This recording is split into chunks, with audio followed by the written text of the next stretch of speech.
नमस्कार दोस्तों, आपका स्वागत है आपके अपने YouTube चैनल जॉब्स ही जॉब्स में। दोस्तों, इस चैनल पर हमने हरियाणा जीके की क्लासेज शुरू की हैं और हरियाणा जीके के अंतर्गत हमने शुरुआत की है हरियाणा के इतिहास से। और हरियाणा के इतिहास में हमने प्रारंभ किया है प्राचीन हरियाणा का इतिहास। प्राचीन हरियाणा के इतिहास से संबंधित कुछ वीडियोज़ हमने चैनल पर अपलोड कर दी हैं। यदि ये वीडियोज़ आपने नहीं देखी तो इन वीडियोज़ का लिंक इस वीडियो के डिस्क्रिप्शन में दिया हुआ है, वहाँ जाके आप इन वीडियोज़ को देख सकते हैं। पिछली वीडियो में हमने चर्चा की थी पुष्यभूति वंश या वर्धन वंश के बारे में। और पुष्यभूति वंश और वर्धन वंश में हमने पुष्यभूति, प्रभाकर वर्धन, राज्यवर्धन और उसके बाद हर्षवर्धन के बारे में पढ़ा था। हर्षवर्धन की मृत्यु 647 ईस्वी में हुई और हर्षवर्धन के शासन के बाद जो शासनकाल आता है उसको हम हर्षोत्तर काल के नाम से जानते हैं। तो आज का हमारा टॉपिक है हर्षोत्तर काल और हर्षोत्तर काल के बाद पढ़ेंगे हम तोमर वंश। तो हर्ष के शासनकाल के बाद का जो शासन है उसको हम हर्षोत्तर काल के नाम से जानते हैं। जो हर्ष के बाद का जो शासनकाल है उसका हरियाणा के संदर्भ में कोई विस्तृत वर्णन नहीं है। इतिहास में कोई विस्तृत जानकारी जो है नहीं मिलती हरियाणा के इतिहास में हर्षोत्तर काल की। केवल कुछ पुस्तकें हैं और कुछ अभिलेखों से प्राप्त जानकारियों के आधार पर ही हर्षोत्तर काल की जानकारी मिलती है। तो जो पुस्तकें हैं और जो अभिलेख हैं जो हर्षोत्तर काल के बारे में जानकारी देते हैं उनमें से केवल हम उन्हीं फैक्ट्स को पढ़ेंगे जो एग्जाम के पॉइंट ऑफ व्यू से ज़रूरी हैं। तो आइए शुरुआत करते हैं पहले हर्षोत्तर काल की। एक पुस्तक है गौडभो। इस पुस्तक को लिखा था वाक्यपति ने।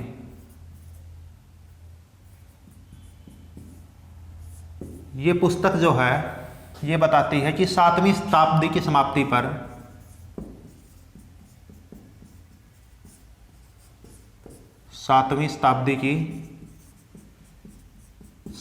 पर जो हरियाणा था, दक्षिण पश्चिम हरियाणा को छोड़कर पूरा हरियाणा यशोवर्मा के नियंत्रण में था। यशोवर्मा कौन थे? कन्नौज के शासक। यानी हर्ष के शासनकाल के बाद 7वीं शताब्दी की समाप्ति पर दक्षिण पश्चिम हरियाणा को छोड़कर बाकी हरियाणा किसके नियंत्रण में था? यशोवर्मा के नियंत्रण में।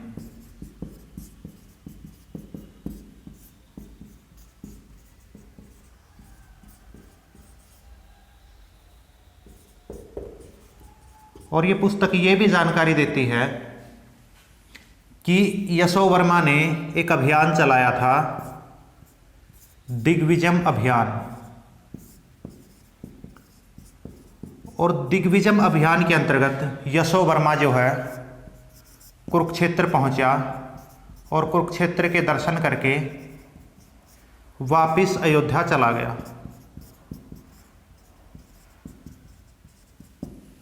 जो गौडभो है वो किसने लिखी थी?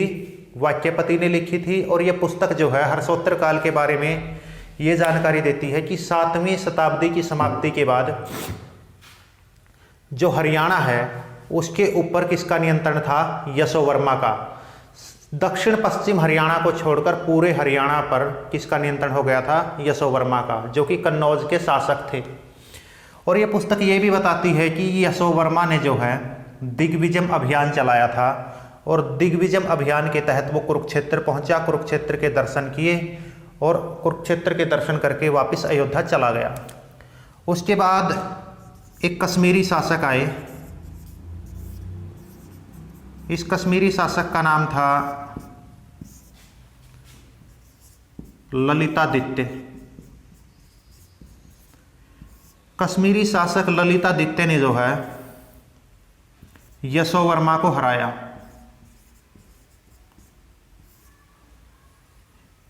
और हराने के बाद जो है ये वापस जो है कश्मीर चला गया। और इसके बाद हरियाणा में आयुध वंश का उदय हुआ। जो आयुध वंश का उदय हुआ हरियाणा में, उसके बारे में और कोई विस्तृत जानकारी जो है देखने को नहीं मिलती। तो कश्मीरी शासक आए ललितादित्य। ललितादित्य ने यशोवर्मा को हराकर वापस जो है ये कश्मीर लौट गए और उसके बाद हरियाणा में आयुध वंश का उदय हुआ। इसके बाद 9वीं सदी की जानकारी मिलती है और 9वीं सदी की जानकारी ये है कि 9वीं सदी में हरियाणा जो है प्रतिहार शासकों के नियंत्रण में था, प्रतिहार शासकों के अधीन था।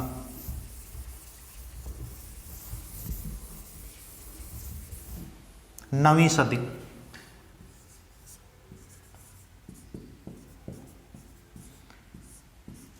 नवीं सदी क्या जानकारी देती है कि 9वीं सदी में हरियाणा किसके अंतर्गत था, किसके अधीन था? प्रतिहार शासकों के अधीन। और उस टाइम पे 2 प्रतिहार शासक थे जिनके अधीन हरियाणा हुआ। एक थे नागभट्ट द्वितीय, इनका शासनकाल रहा 805 ईस्वी से लेकर 833 ईस्वी तक। और दूसरे शासक हुए मिहिर भोज, इनका शासनकाल था 836 ईस्वी से लेकर 855 ईस्वी तक। यानी 9वीं सदी में हरियाणा इन 2 प्रतिहार शासकों के अधीन रहा। पहले थे नागभट्ट द्वितीय, इनका शासनकाल था 805 से 833, और दूसरे प्रतिहार शासक थे मिहिर भोज, इनका शासनकाल था 836 से लेकर 855 ईस्वी तक। इसके अलावा मिहिर भोज का एक अभिलेख है पेहवा अभिलेख। ये पेहवा अभिलेख किसका है? मिहिर भोज का। और मिहिर भोज का जो पेहवा अभिलेख है वो ये जानकारी देता है कि मिहिर भोज के समय पेहवा घोड़ों के व्यापार के लिए प्रसिद्ध था। मिहिर भोज का जो पेहवा अभिलेख है वो ये जानकारी देता है कि मिहिर भोज के शासनकाल में यानी 9वीं सदी में पेहवा जो है घोड़ों के व्यापार के लिए प्रसिद्ध था।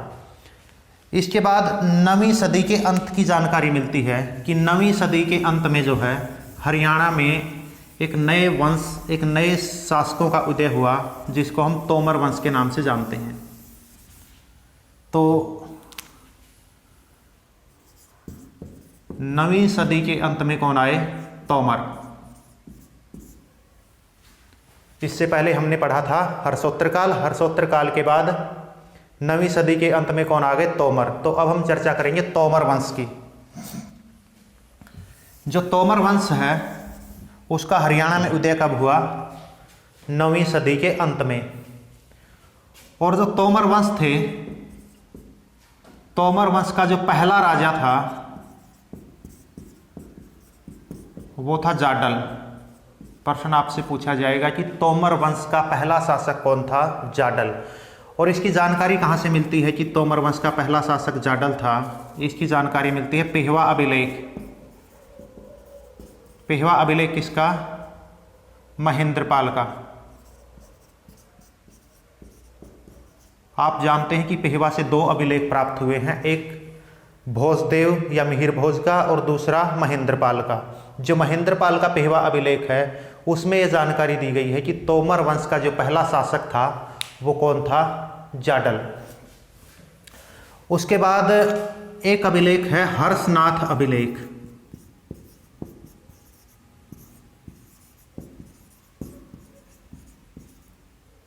ये हर्षनाथ अभिलेख जो है ये जानकारी देता है कि जो तोमर वंश के शासक थे, इन तोमर वंश के शासकों को शाकंभरी के चौहानों ने हराया।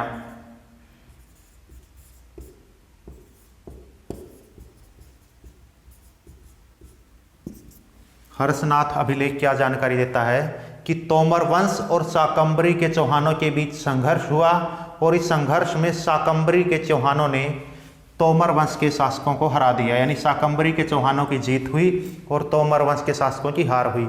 शाकंभरी के चौहानों ने जो है 2 तोमर वंश के शासकों को हराया। पहले तोमर वंश शासक थे पीपलराज और दूसरे थे गोपाल।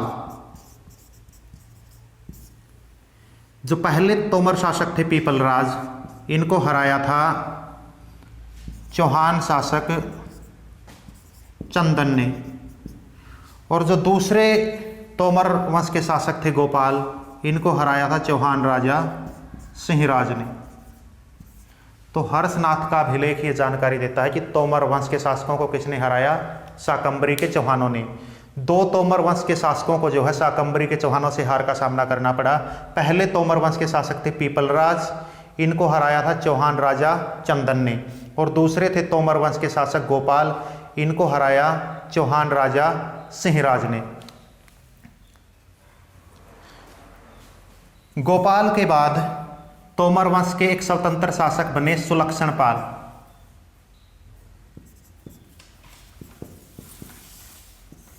तोमर वंश के जो शासक थे गोपाल, गोपाल के बाद तोमर वंश के जो नए शासक बने सुलक्षण पाल, वो एक स्वतंत्र शासक थे।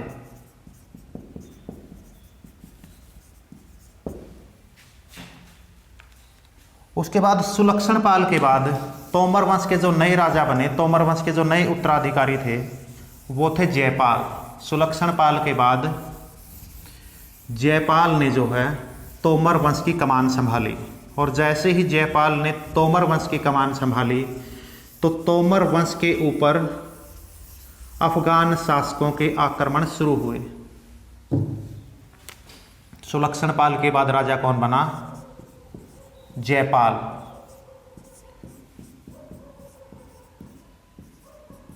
और जैसे ही जयपाल ने तोमर वंश की कमान संभाली तो किसके आक्रमण शुरू हुए तोमर वंश के ऊपर? महमूद गजनवी, जो कि कौन था? अफगान शासक।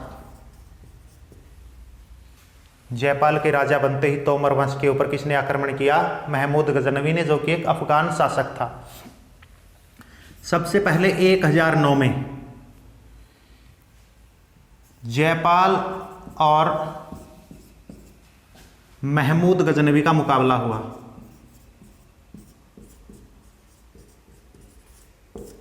सबसे पहले 1009 में जयपाल और महमूद गजनवी का मुकाबला हुआ थानेसर में, और इसको हम जानते हैं थानेसर के प्रथम युद्ध के नाम से। थानेसर का प्रथम युद्ध।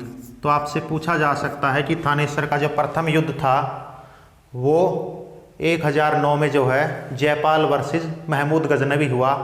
हालांकि ऐसा कहा जाता है कि महमूद गजनवी जो है थानेसर में आया जरूर था, लेकिन बिना लड़े ही जो है महमूद गजनवी वापस चला गया था। लेकिन इसको हम थानेसर के प्रथम युद्ध के नाम से जानते हैं। थानेसर का प्रथम युद्ध कब हुआ? 1009 में जयपाल और महमूद गजनवी के बीच। उसके बाद 1014 में थानेसर का दूसरा युद्ध हुआ।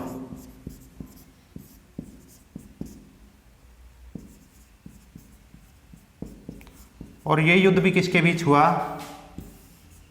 जयपाल और महमूद गजनवी के बीच। और इस युद्ध में जो है महमूद गजनवी की जीत हुई और जयपाल की हार हुई।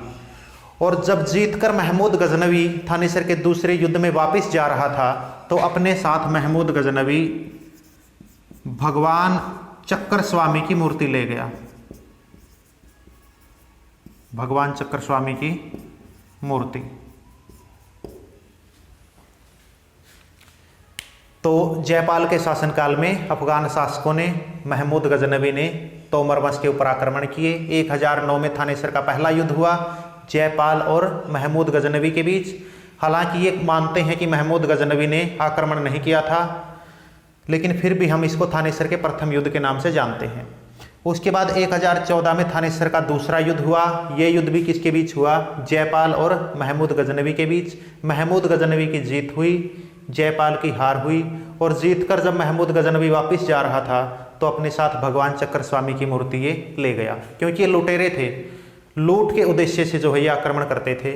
तो हराने के बाद अपने साथ जो है ये भगवान चक्कर स्वामी की मूर्ति अपने साथ ले गया। उसके बाद जयपाल का उत्तराधिकारी, जयपाल के उत्तराधिकारी कौन बने? कुमारपाल देव। और महमूद गजनवी, इसके उत्तराधिकारी कौन आए? मसूद गजनवी। जयपाल का उत्तराधिकारी कौन आया? कुमारपाल देव। और महमूद गजनवी का उत्तराधिकारी कौन था? मसूद गजनवी। 1037 में मसूद गजनवी ने हांसी और सोनीपत पर आक्रमण किया।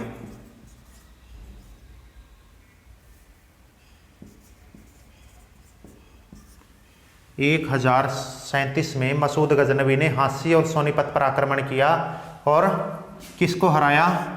कुमारपाल देव को हराया और मसूद गजनवी की जीत हुई। और जीतने के बाद मसूद गजनवी ने हांसी को राजधानी बनाया।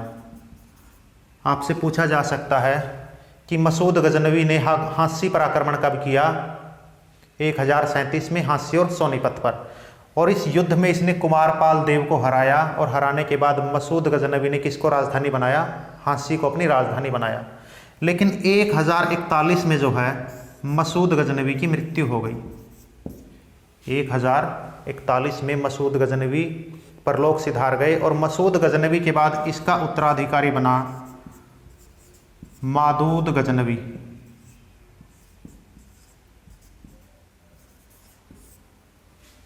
मसूद गजनवी का उत्तराधिकारी कौन आया? मादूद गजनवी। तो उसके बाद कुमारपाल देव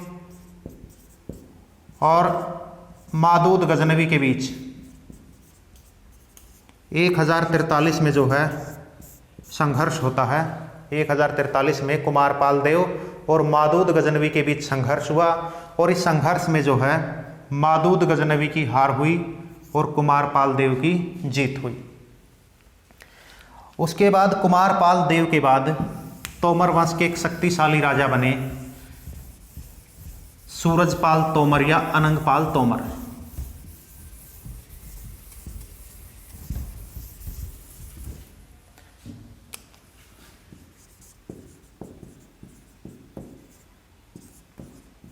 कुमारपाल देव के बाद राजा कौन बने तोमर वंश के?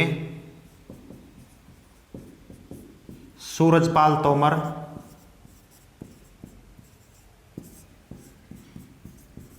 या अनंगपाल द्वितीय, एक ही नाम है ये।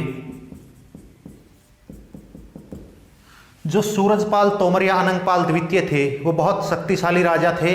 इसके शासनकाल के दौरान अफगानों की हिम्मत नहीं हुई कि ये तोमर वंश पर आक्रमण कर सके। सूरजपाल तोमर की मृत्यु के बाद सूरजपाल तोमर के उत्तराधिकारी आए तेजपाल। सूरजपाल तोमर की मृत्यु के बाद कौन शासक बने? तेजपाल। और जो मादूद गजनवी थे उसके उत्तराधिकारी आए इब्राहिम गजनी, इब्राहिम गजनवी। तो इब्राहिम गजनवी ने जो है तेजपाल को क्या कर दिया? हरा दिया और इब्राहिम गजनवी की जो है जीत हो गई। और जीतने के बाद जो तोमर वंश था वो कमज़ोर हो गया और इब्राहिम गजनवी ने जो है लगभग संपूर्ण हरियाणा पर अधिकार कर लिया। सूरजपाल तोमर के बाद कौन शासक बने तोमर वंश के? तेजपाल। और मादूद गजनवी के उत्तराधिकारी इब्राहिम गजनवी के बीच आक्रमण हुआ। इब्राहिम गजनवी ने जो है तेजपाल को हराकर जो है तोमर वंश की जो जड़ें थी वो हिला दी। एक तरफ जहां तोमर शासक अफगानों के साथ संघर्ष कर रहे थे तो दूसरी तरफ जो चौहान शासक थे उन्होंने भी जो है लगातार तोमर वंश के ऊपर आक्रमण करना जारी रखा। तो किन चौहान शासकों ने जो है 12वीं शताब्दी में तोमर शासकों के ऊपर आक्रमण किए? आइए उसके बारे में जानते हैं। इनमें 3 चौहान शासकों के आक्रमण प्रमुख हैं। 3 चौहान शासकों ने जो है 12वीं शताब्दी में तोमर वंश के ऊपर आक्रमण किए। सबसे पहले हैं 1139 में आक्रमण करने वाले थे अर्णोराज। 1139 में जो है अर्णोराज ने तोमर शासकों पर आक्रमण किया और तोमर वंश को हराया। 1139 में चौहान शासक अर्णोराज ने तोमर शासकों के ऊपर आक्रमण करके तोमर वंश के शासकों को हरा दिया। उसके बाद 1156 में चौहान शासक विग्रहराज चतुर्थ, 1156 में विग्रहराज चतुर्थ ने जो है तोमर वंश को हराया। 1139 में अर्णोराज ने तोमरों को हराया और 1156 में विग्रहराज चतुर्थ ने जो है तोमर वंश के शासकों को हराया। उसके बाद 12वीं शताब्दी के अंत में तोमर शासकों के ऊपर आक्रमण हुआ पृथ्वीराज चौहान तृतीय का, और 12वीं शताब्दी के अंत में पृथ्वीराज चौहान तृतीय ने जो है 12वीं शताब्दी के अंत में पृथ्वीराज चौहान तृतीय ने जो है तोमर वंश के शासकों पर आक्रमण करके हरियाणा में जो तोमर वंश था उसको पूरी तरह से समाप्त कर दिया। तो 3 चौहान शासकों के आक्रमण हुए तोमर वंश के ऊपर। पहले थे अर्णोराज। अर्णोराज ने 1139 में तोमर वंश के शासकों को हराया। उसके बाद 1156 में विग्रहराज चतुर्थ ने जो है तोमर शासकों को हराया, और तोमर शासकों को हराने के साथ ही इसने दिल्ली व हाँसी पर भी कब्जा किया। और 12वीं शताब्दी के अंत में पृथ्वीराज चौहान तृतीय ने जो है तोमर शासकों को अंतिम रूप से हराकर जो है तोमर वंश का जो शासन था वो छीन लिया। उसके बाद जो तोमर वंश के जो शासक थे वो भगवान सूर्य को अपना इष्ट मानते थे। प्रश्न आपसे पूछा जा सकता है कि तोमर वंश के शासक अपना इष्ट किसे मानते थे? भगवान सूर्य को। और इसी कारण सूरजपाल तोमर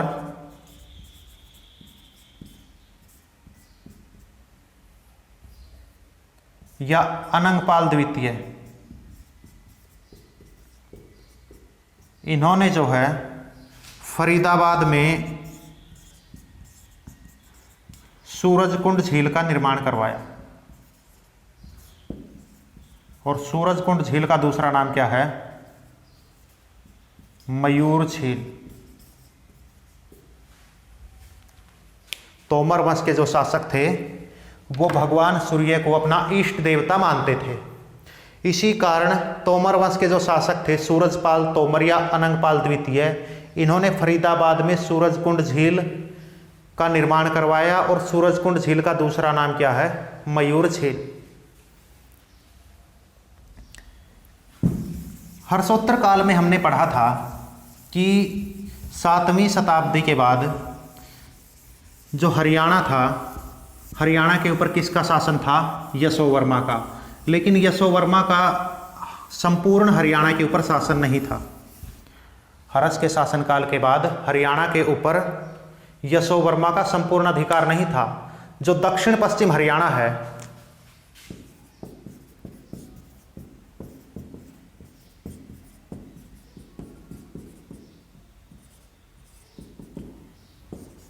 हर्ष के बाद जो दक्षिण पश्चिम हरियाणा है उसके ऊपर शासन था बाधानकों का।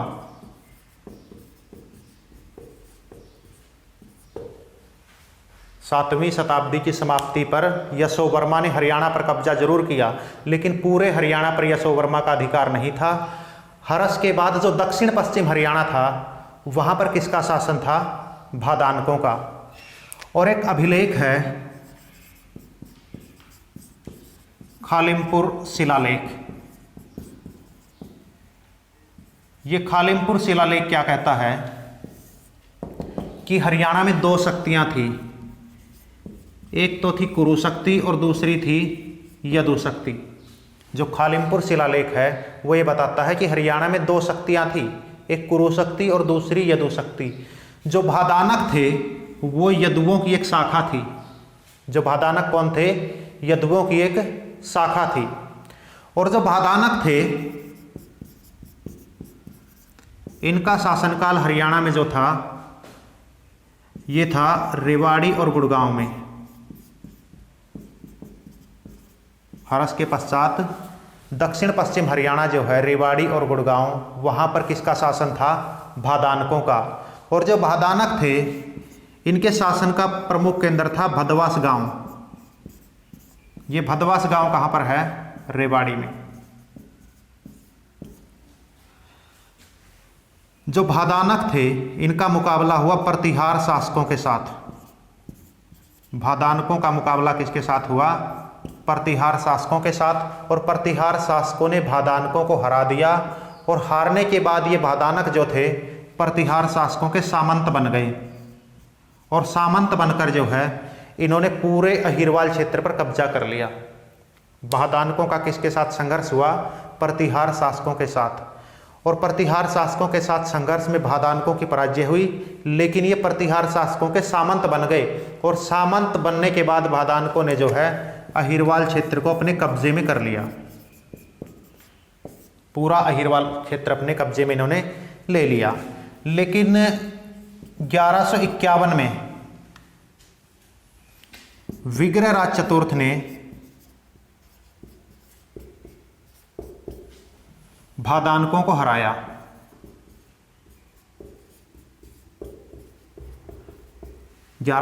में भादानकों को किसने हराया? विग्रहराज चतुर्थ ने। और 1182 में पृथ्वीराज चौहान तृतीय ने जो है भादानकों को हराकर भादानक क्षेत्र को अपने राज्य में मिला लिया। तो हर्ष का जो शासनकाल था उसमें दक्षिण पश्चिम हरियाणा पर किसका नियंत्रण था? भादानकों का। एक खालिमपुर शिलालेख है। खालिमपुर शिलालेख ये कहता है कि हरियाणा में दो शक्तियां थी, कुरु और यदु। और जो भादानक थे वो यदु शक्ति का एक शाखा थी, यदु शक्ति की एक शाखा थी। जो भादानक थे उनका हरियाणा में जो अधिकार था वो दक्षिण पश्चिम हरियाणा, रेवाड़ी और गुड़गांव पर था। यानी रेवाड़ी और गुड़गांव जो है हर्ष के बाद किसके अधीन था? भादानकों के अधीन। इनके जो शासन का जो प्रमुख केंद्र था वो था भदवास गांव, जो कि रेवाड़ी में है। जो भादानक थे इनका संघर्ष हुआ प्रतिहार शासकों के साथ। और प्रतिहार शासकों से हारने के बाद भादानक जो है प्रतिहार शासकों के सामंत बन गए। और सामंत बनने के बाद इन्होंने अहिरवाल क्षेत्र को अपने कब्जे में ले लिया। 1151 में विग्रहराज चतुर्थ ने भादानकों को हराया। उसके बाद 1182 में पृथ्वीराज चौहान तृतीय ने जो है भादानकों को अंतिम रूप से हराकर जो गुड़गांव और रेवाड़ी का जो क्षेत्र था दक्षिण पश्चिम हरियाणा का, उसको अपने कब्जे में ले लिया। तो ये तो था आज का हमारा टॉपिक, हर्षोत्तर काल और तोमर वंश। आज के लिए इतना ही। यदि ये वीडियो आपको पसंद आई हो तो वीडियो को लाइक कीजिए, शेयर कीजिए, कमेंट कीजिए और चैनल को सब्सक्राइब करना ना भूलें। नमस्कार, जय हिंद, जय भारत।